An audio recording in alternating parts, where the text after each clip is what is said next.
Kasperi, maybe just take us through that, seeing some of your old teammates walk through the halls here and going up against them. Yeah, it's it's been a couple weeks since I last saw him, so excited to play against these guys.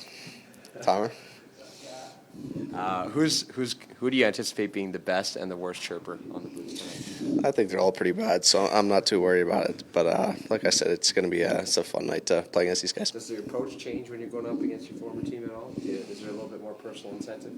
I think just try to keep control of my emotions, but I don't think that'll be a problem. Like I said, it's going to be more fun than anything, and just try to beat these guys today. How do you think it's gone since you arrived here? I think it's gone pretty well.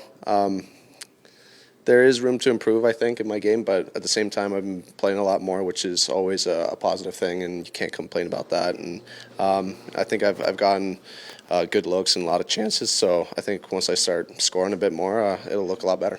Was the waiting situation for you unexpected? Like, were you kind of like, or I don't know if a player can sometimes feel that might happen, or was that a shock to you? That's a tough one. I don't really know what to say to that one. I knew it wasn't really working out in St. Louis.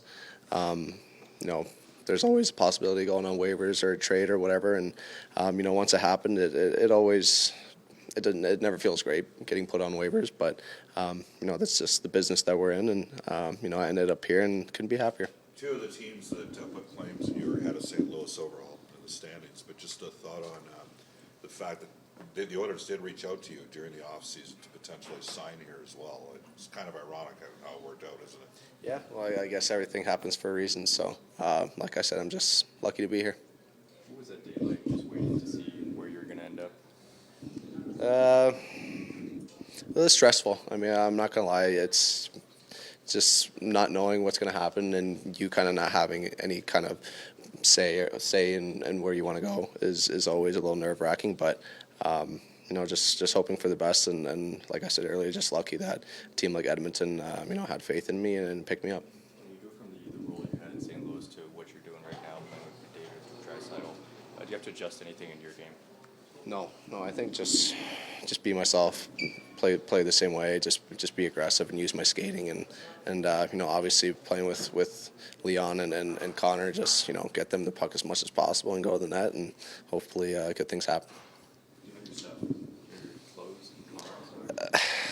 Not all of it. I'm running low on my boxers and socks and stuff like that. But I'll go back to St. Louis for Christmas to get my stuff and come back.